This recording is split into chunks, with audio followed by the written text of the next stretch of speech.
ලෙඩ වෙන පැති දෙකක් තියෙනවා. මොනවද ඒ දෙක? ඔව් කායිකයි මානසිකයි. දැන් මෙතන ඉන්න ඔක්කොටම ලෙඩනේ. නේද? මෙතන ඉන්න ඔක්කොටම ලෙඩනේ තියෙන්නේ. නිරෝගී කවුරු හරි ඉන්නවද මේ බණ අහන්න ඇවිල්ලා මෙතන මේ පන්සලේ? නිරෝගී එකම ගෑණියෙක්වත් මිනිහෙක්වත් නෑ පුතා. ඔක්කොටම තියෙනවා ලෙඩක්. මොකක් හරි. මන් දන්නවා හැබැයි පොදුවේ ගත් කල හැමෝටම තියෙනවා එක ලෙඩක්. මොකද්ද? ඔළුවේ කැක්කුමද? නෑ බුදුහාඳුරෝ දේශනා කරලා තියෙනවා සබ්බේ පුතජ්ජනා උම්මත්තකා කියලා. සියලුම පෘතජ්ජන භවෙන් යුතු ඇත්තන්ට උම්මත්තක භාවයේ තියනවලු. ඒ කියන්නේ පිස්සුලු. ඔයාලට පිස්සු නැද්ද? එක එක්කෙනාට එක එක ආකාරයේ පිස්සු තියෙනවා. ප්‍රාදේශීය ලේකම් කොට්ටාසයටම අපේ පුංචි කාලේ තිබ්බේ එක දුරකථනයයි. ජංගම නෙමෙයි. එක දුරකථනයයි තිබ්බේ. දැන් අපේ ප්‍රාදේශීය ලේකම් කොට්ටාසේ දුරකථන ලක්ෂයක් විතර. ලක්ෂයක්වත් ඇති. ඔයාලගේ කිරිබත් කුඹුරේ මංගලගම එක දුරකථනයක්වත් තිබ්බේ නැහැ. දැන් දුරකථන ගාන බැලුවොත් එහෙම 1000 ගාණක් ඇති. දුරකථන මොකටද? දැන් මේ මයි පුතාලා ගෙදර කීයක් තියෙනවද? අවංකවම කිව්වොත් අම්මා දිහා බලන්න නැතුව කියාපන්. අම්මට එකයි, දුවට එකයි, තාත්තට එකයි, අයියාට එකයි, මල්ලිට එකයි, ලෑන් ෆෝන් එකයි. එහෙමනේ තියෙන්නේ ගෙවල් වල. එහෙම තමයි තියෙන්නේ. හංගාගත්තු එව්ව අර එලිපිටෙව්වා. මේ හැම ගෙදරම පුතා ෆෝන් 4-5ක් තියෙනවා. තොරතුරු හොමාරු මධ්‍යස්ථානයේ වාගේ. දැන් එතකොට මේ තොරතුරු හොමාරු කරගෙන හිටියාට වඩා ප්‍රබුද්ධ, ශික්ෂාකාමී, පුණ්‍යවන්ත, සාමකාමී, සතුට රැඳුණු, ප්‍රීතිය රැඳුණු, නිදහස තියෙන පවුලක් ඉන්න දෙපැයි. එහෙම එකක් තියෙනවද? මිනිහගේ ෆෝන් එක හැම වෙලාවෙම බලනවා මැසේජ් ඇවිල්ලාද?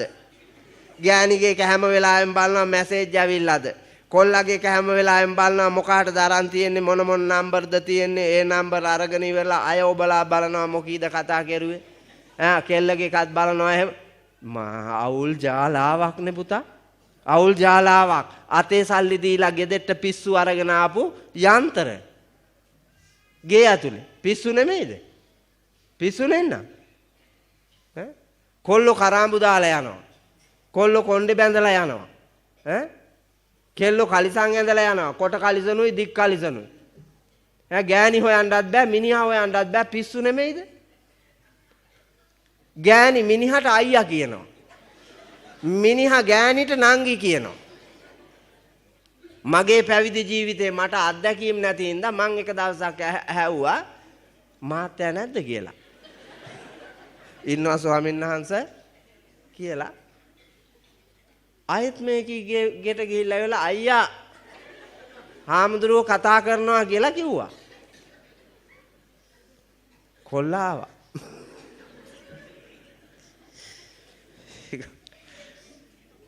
මං ඇහුවා පුතේ මස්සිනා නැද්ද කියලා.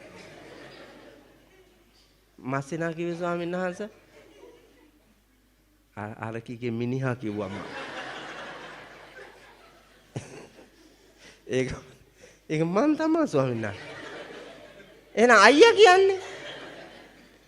ඒ දවස්වල ඉඳලා කියපු එකනේ. අපිට පිස්සු හැදෙනා පුතා එතෙන්ට ගියපුවාම එවුන්ට තියෙන පිස්සුවේ කෑල්ලක්. මිනිහා හොයා ගන්නවත් බෑ, අයියා හොයා ගන්නවත් බෑ, නංගි හොයා ගන්නවත් එපා. අයියාත් එක්ක දීග කන නංගිලා කොහෙද පුතා රටේ? ශ්‍රී ලංකා ප්‍රජාතාන්ත්‍රික සමාජවාදී ජන රජයේ සංස්කෘතියට අනුකූලව ලංකා සමාජයේ අයියත් එක්ක දීග කන නංගිලා නැහැ. දැන් ඒ මට්ටමට ඇවිල්ලා. ගෑණි මිනිහා ඉන්න ඕනෑ ගෙදර. අයියයි නංගි ඉන්නේ. පුදුම ජන සමාජයක් තියෙන්නේ. පිස්සුද නැද්ද? මේකේ ඉන්න හැමෝටම එක එක જાතියේ පිස්සු තියෙනවා. එල්ලි වෙනකන් කිව්වොත් කියවුව හැකි පුතා ඉවර වෙන්න. ගෙදර කන්නේ මොනවද, බොන්නේ මොනවද, අඳින්නේ මොනවද, පළඳින්නේ මොනවද? ඔබේ තියනවද අන්‍යෝන්‍ය වශයෙන් සබඳතා? නැහැ. නිකන් මට කියන්නකෝ අම්මද වඩා වටින්නේ ගෑනිද?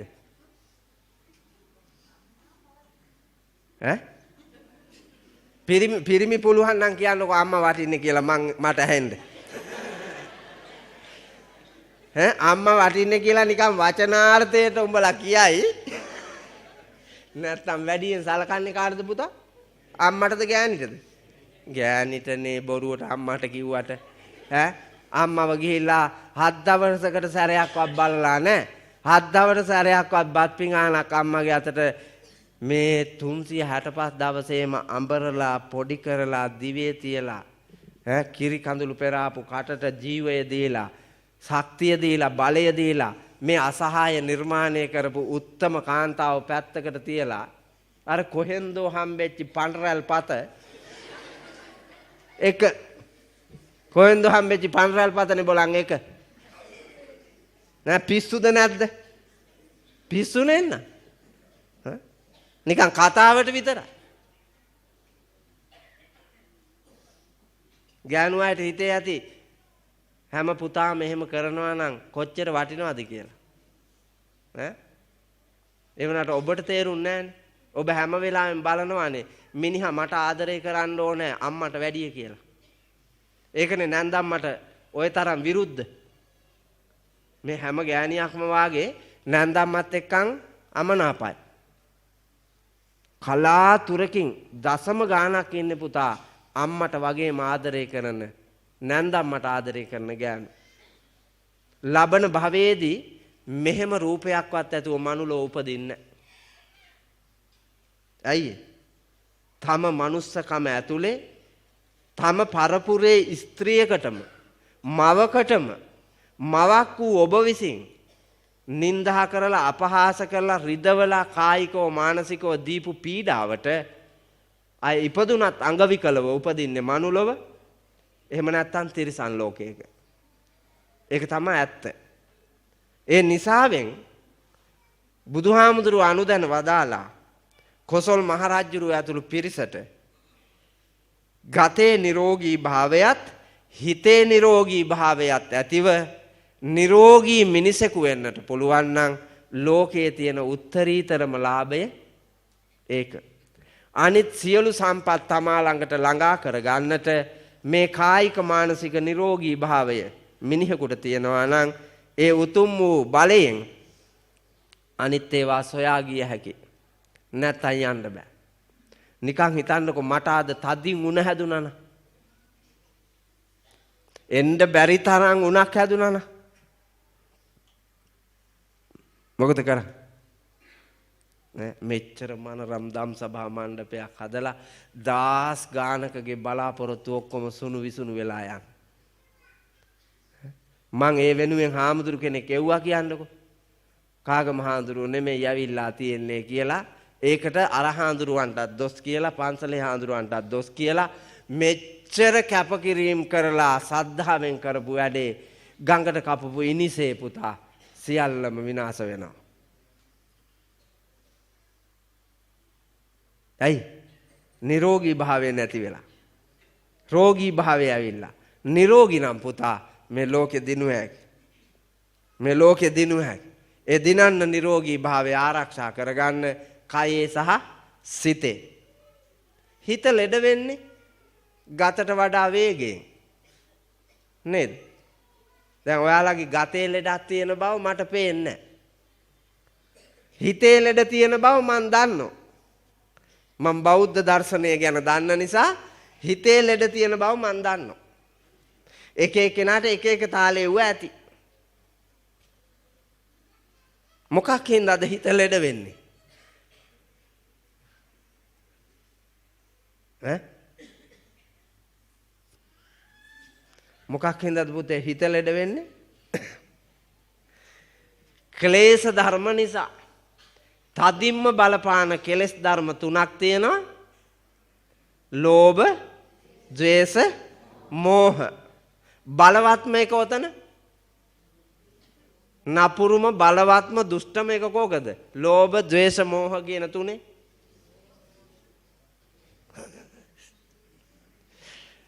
බලවත්ම එක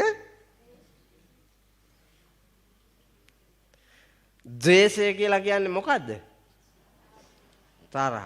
තරහ එන්නේ මෝඩකම හින්දා පුතා. ලෝභ හිතෙන්නේත් මෝඩකම හින්දා. මේ කුණු වෙලා යන ලෝකයේ මෝඩකමට තියාගෙන ඉඳලා ඇති වැඩක් නැහැනේ. ඈ? ඇති වැඩක් නැහැ. ඒක පරිත්‍යාග කරන්න ඕන. මේ ජීවිතයේ ලෝකයේ වෙනුවෙන් යොදවන්න ඕන. ඒක ලෝභකමට තියාගෙන ඉඳලා හරියන්නේ නැහැ. අවුවට බයි, වැස්සට බයි, පින්නට බයි, ගල්බොරළු වලට බයි, මඩට බයි, දුහවිල්ලට බයි. එහෙම පුළුවන්ද? ලෝකයට ඔරොත්තු දෙන එකක් හදන්න ඕන. දැන් ඔයාලා ළමයි හදනවා මේ අම්මලා. ඒ ළමයි හදන්නේ ලෝකෙට ගැලපෙන්න නෙමෙයි. කුරුල්ලෝ ඒ කාලේ ඉඳලා ළමයි හැදුවේ ඒ විදිහටමනේ. හරක් ළමයි හැදුවේ ඒ විදිහටමනේ. හරක්ගේ ළමයි. සත්ත්ව ලෝකයේ සියලු සත්තුම ළමයි හදලා තියෙන්නේ, දරුවෝ හදලා තියෙන්නේ ඒ අතීතයේ ක්‍රමයටමයි. මානවය මොකද ළමයි හදනකොට දැන් කරන්නේ? කෘත්‍රිම ක්‍රමයට හදනවා. සැබෑම පාරිසරික ක්‍රමයට ළමයිව හදන්නේ. ළමයාට හුලම් වදින්න ඕන. ළමයා තෙමෙන්න ඕන. ළමයාට අවුව වැටෙන්න ඕන. ළමයාට දූවිලි වදින්න ඕන. ළමයාට පිනි කඳුළු පෑගෙන්න ඕන. ළමයාට ගල් බොරළු පෑගෙන්න ඕන. එහෙම නැතුව ළමයි හදන්න බෑ. ඒවා පරිසරයේ ඒ සියන සම්පත් වලට නොගැලපෙන්න තියාගෙන ඉඳලා එළියට දාපු ගමන් ඉවරයිනේ පුතා එක. එළියට දාපු ගමන් ඌ ඉවර වෙනවා, විනාශ වෙනවා. ඉඳ ගැලපෙන්න හදන්න ඕන. ගැලපෙන්න හදන්න නැතුව උද්දච්චකමට හදන ඔබේ ළමයව ඔබ විසින්ම රෝගියෙක් කරලා තියෙනවා, කායිකව සහ මානසිකව. කායිකව සහ මානසිකව. ඒ හින්දා පින්නතුනි අඥානවන්තකම නැති කරගෙන ඔබේ හිතේ රෝග ඇතිවෙන්නා වූ ක්ලේශ ධර්මයන් මැඩගෙන ගතේ රෝග දුරලන්නට වීරිය කරන්න. හිත බලපෑම් කරලා පුතා කොච්චර ලෙඩ හදනවද? අද උදේ ඉඳලා වැඩ කෙරුවා කියලා හිතමුකෝ. උදාහරණයකට ගත්තොත් දුක හිතනවා මේ උන්දලා කවුරු හරි මිනිස්සෙක් කවුරු හරි මිනිස්සෙක් උදේ ඉඳලා වැඩ කෙරුවා කාගේ හරි ගෙදරක වත්තක. වැඩ කරලා නිමා වෙනකොට අර වැඩගත් මිනිස්සයා රුපියල් 3000ක් දෙනවා හවස 5ට විතර. දැන් උදේ ඉඳලා නිදහසේ ප්‍රීතියෙන් කැප වෙලා අර මිනිහගේ වැඩේ අකුරටම ඉෂ්ට කරලා රුපියල් 3000 අතට ගත්ත ගමම්ම මුගේ හිත මූට කියනවා ඔය රුපියල් 3000ක් තියෙන දැන් බීපිය ගිහින්. අරක ගත්තු ගමම් මූට කියනවා කම්කරුවට දැන් ඔය සල්ලි තියෙන්නේ බීපිය. ඉන්න දෙන්නෙම නෑ කියන්නකො.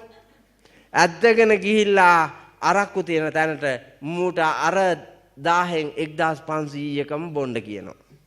ඊට පස්සේ මේක 1500ක් දීලා බොනවා. බීලා ඉතුරු 1500ට කඩේට ගිහිල්ලා shopping එකට බඩුත් දාගෙන මේක එල්ලාගෙන දැන් පාරේ එනවා. රාබොණ්ඩ බොණ්ඩ වෙරි වෙන්න විකාර ගතියෙන් රැවෙන්න ගෙදර යන්න පරානේ නැතියෙන් ඒ දණ්ඩ උඩ යන්න ජබෝරි සද්දෙන් අල්ලන් උටන් ගජි ගතන් මහපාර මැද්දේ 3000ම ඉවරයි පුතා.